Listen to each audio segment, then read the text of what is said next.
আপনার বাড়িতে অসুস্থ রুগী থাকে, যদি মুক্তি পেতে কী করবেন?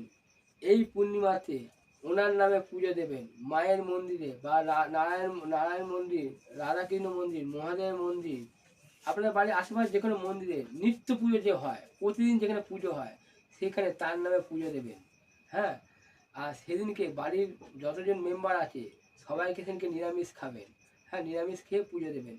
নিরামিষ খাবেন, অন্ন ভোগ যদি খান, অন্ন মানে ভাত, ভাত খেলে দিনে একবার খাবেন, রাত্রিরে খাবেন না।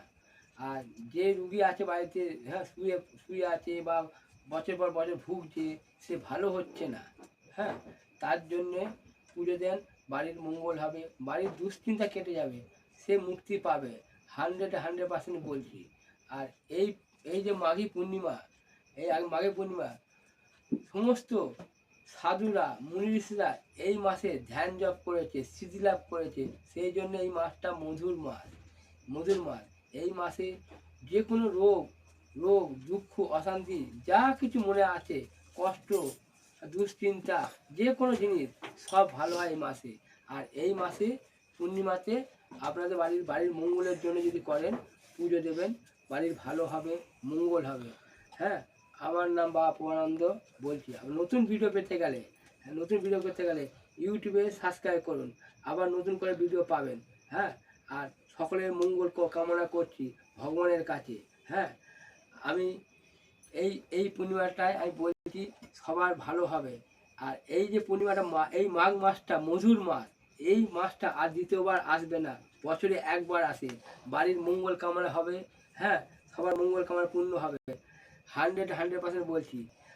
আর যদি কোনোদিন ভালো যদি না হয়, আর আপনাদের কোনোদিনও ভগবানের নাম করবেন না। ভগবান বলে আছে, এই কলিযুগে ভগবান আছে আর থাকবে। আমি কেন, আমিও চলে যাব, সবাই চলে যাবে, কিন্তু বড় বড় মহারিষিরা বলে গেছে এটা মধুর মাস। এই মাসে যে কোনো মানুষের ভালো করার জন্য উপায়। এই মাসে এই পূর্ণিমাতে পুজো দিয়ে দেখেন না, মঙ্গল হবেই হবে। 100% গ্যারান্টি বলছি। যেই মানুষটা বাড়িতে অসুস্থ হয়ে পড়ে আছে, হ্যাঁ, তাকে নিরামিষ খাওয়াবেন। আর ওই মন্দির থেকে একটু ফুল, বেলপাতা, তুলসী পাতা নিয়ে আসবেন। নিয়ে এসে বাড়ির ঈশান কোণে, পূর্ব উত্তর দিকে কোণে মাটিতে পুঁতে দেবে। আর মাটি যদি না থাকে কোণে, বাড়ির কোণে মানে পূর্ব উত্তরের কোণে, ঈশান কোণে লাল চেলি কাপড় দিয়ে পুল্লি করে বেঁধে, হ্যাঁ, বেঁধে কোণে ঝুলে রাখবেন। আর ওইটা ওনার মাথায় ঠেকাবেন, ঠেকিয়ে কোণে ঝুলে রাখবেন। আর ভগবানের নাম করবেন, আপনারা যেই ভগবানকে ভালোবাসেন তার নাম করে, হ্যাঁ, 3টে গেট দেবেন, 3টে গেট দিয়ে রেখে দেবেন। আর এইটাই আমি বলছি, জয় মা কালী।